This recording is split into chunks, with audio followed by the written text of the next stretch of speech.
그 검사들의 사기가 많이 저하돼 있다 이런 보고들도 있는데요. 이게 필요하다면 검찰 내부의 조직 진단 같은 것을 한번 해보시는 건 어떤가 저는 생각을 하고 이 부분 한번 검토해서 의견을 주시기 바랍니다. 자, 시간이 좀 남았는데 후보자와 영부인 친오빠인 김진우 이분이 ESIND라는 회사의 대표인 모양입니다. 김진우 대표와 휘문고 동창으로 알려져 있습니다. 맞습니까? 네, 저도 최근에 알았습니다.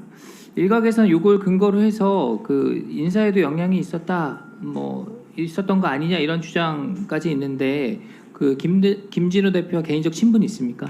전혀 모르는 사이입니다. 그 휘문고 한 해 졸업생이 얼마 정도 됩니까? 제가 학교를 다닐 때는 15개 반이었으니까 한 1000명 정도 됐습니다. 그 야권에서 제기한 의혹 중에 후보자의 결혼식과 자녀 돌잔치에 그 김진우 대표가 참석한 적이 있다고 하는데 사실입니까? 전혀 사실이 아닙니다. 후보자가 승진할 때 김 대표 축하난을 받은 적이 있다 이런 주장도 있습니다. 전혀 사실입니까? 사실이 아닙니다. 확실하게 말씀하실 수 있는 거죠? 예, 전혀 모르는 사이고 서로 연락한 일도 없고 연락처도 모르는 사이입니다. 네. 이 부분에 대해서는 근거 없는 공세가 더 이상 있어서는 안 된다 이렇게 말씀을 드립니다. 이상입니다. 예. 국회의원입니다. 위로해 주신 여야 의원님 모든 분들께 깊이 감사드립니다.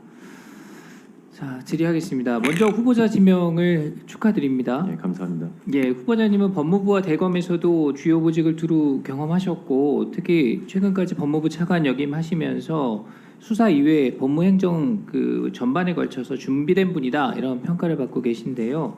더 큰 책임감을 갖고 소임을 다해 주시길 기대합니다. 네, 알겠습니다.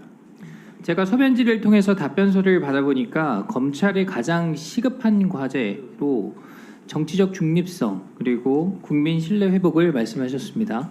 특히 검찰총장으로 취임하게 된다면 검사들이 정치적 중립을 지키며 오로지 법과 원칙에 따라 본연의 역할을 다할 수 있도록 든든한 버팀목이 되겠다고 하셨는데 정말 중요한 말씀입니다. 간단히 각오한 말씀 해주시기 바랍니다. 굉장히 엄중한 시기이고 어느 때보다 또 제가 혹시 소임을 맡게 된다면 더 무거운 책임감을 갖고 있습니다. 검찰의 근간은 위원님도 말씀하셨다시피 좀 정치적 중립성입니다. 그 부분을 저희가 지킬 수 있도록 정말 검사들이 사명감을 갖고 오로지 법과 원칙에 따라서만 할 수 있도록 정말 방파제가 되고 또 든든한 버팀목이 되도록 하겠습니다. 네, 좋습니다. 지금 검찰이 위기입니다. 과거에 행정부 최고 권력에 의해서 있었던 외압이 문제가 되던 시절이 있었는데 지금은 세월이 흘러서 입법부의 정치 권력에 의한 압박이 커지고 있습니다. 슬라이드를 좀 띄워주십시오. 예, 제22대 국회 개원 이후에 야당에 의한 전방위적인 검찰 흔들기가 도를 넘고 있습니다. 좌측 상단부터 보시면 국회가 시작하자마자 수사기관 무고죄 처벌법이 발의됐습니다.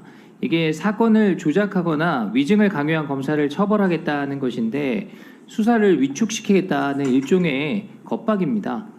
그리고 야당 원내대표께서 직접 나서서 못된 정치검사들이 나라를 망치지 못하게 만들겠다 이런 공언을 하고 더 나아가 당 차원에서 아예 검찰청을 없애버리겠다 이런 선언을 하면서 실제로 검찰청 폐지 TF까지 운영하고 있습니다. 우측을 보시면 작년 12월에 아까 송석준 의원님 말씀하셨듯이 실제로 그 쌍방울 대북 송금 의혹을 수사해온 이정석 검사를 탄핵시켰습니다. 이거는 이재명 대표 관련 사건 수사하면 불이익을 감수해라 이런 일종의 본보기라고 생각합니다.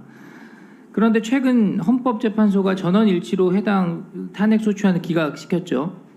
민주당이 제기했던 의혹 대부분이 충분치가 않고 일부는 직무집행과는 무관하다 이렇게 밝히고 있습니다. 오죽하면 민주당에서 추천하고 문재인 전 대통령께서 임명한 재판관 3명 모두 기각 의견을 냈습니다. 자, 그럼에도 불구하고 검사 탄핵 시도 지금도 계속되고 있습니다. 22대 국회에서 검사 강백신, 김영철, 엄희준, 박상용 4인에 대한 탄핵 소추안이 무더기로 발의되어 있는 상태고 이들 모두가 이재명 대표 관련 사건 또는 민주당 전당대회 돈봉투 사건을 수사했거나 지휘했던 검사들입니다. 저마다 다른 탄핵 사유를 제시하고 있지만 그 본질은 하나같이 민주당에 도전하지 말라는 경고인 것입니다. 우리 법사위에서 이미 김영철 검사에 대한 탄핵 청문회가 실시됐고 나머지 검사들에 대한 청문회도 계획이 되어 있습니다. 그러나 지난 김영철 검사 청문회에서 제기된 탄핵 사유들은 모두 이유 없음이 확인이 됐거나 또 새롭게 밝혀진 사실도 없었습니다. 다음 슬라이드 보여주십시오. 국회가 아닌 광장에서의 검찰 압박도 더욱 거세지고 있습니다. 검찰 수사를 정치 탄압, 표적 수사로 규정을 하고 세력을 결집해서 노골적으로 검찰 조직을 흔들려는 시도가 계속되고 있습니다. 다음 장도 봐주십시오. 수사 검사에 대한 좌표 찍기 아주 오래전부터 시작된 것입니다. 현재까지 이어지고 있고요. 화면에 보시는 바와 같이 지금 민주당 박찬대 원내대표께서 또 당 소속 위원회가 중심이 돼서 검사들의 실명과 사진까지 SNS에 직접 공개하고 있습니다. 자, 후보자님, 지금 그 어느 때보다 그 거센 정치적 역풍이 검찰 조직을 흔들고 있다. 저는 이렇게 보고 있는데요. 대한민국 검사 모두를 탄핵해도 심지어 검찰청을 폐지해도 있는 죄가 사라지진 않는다 이렇게 생각합니다. 그리고 정의로운 검사들이 범죄 혐의를 밝혀내는 소임을 다할 것이다 이렇게 믿고 있습니다. 그렇지만 검사들이 정치적인 영향력으로부터 자유롭게 오직 그 사실관계와 법리에 의해서 독립적으로 수사할 수 있도록 그 여건을 마련하는 것은 총장의 중요한 직무라고 보는데 여기에 대해서 입장을 좀 말씀해 주십시오. 일선의 검사들은 정말 사명감을 가지고 오로지 증거와 법리에 따라서 또 법과 원칙에 따라서 수사를 하고 있습니다. 위원님께서 말씀하신 것처럼 외부에 영향이 없도록 또 검찰총장으로서 저는 그 외풍을 막아주는 역할에 대해 최선을 다하도록 하겠습니다. 네,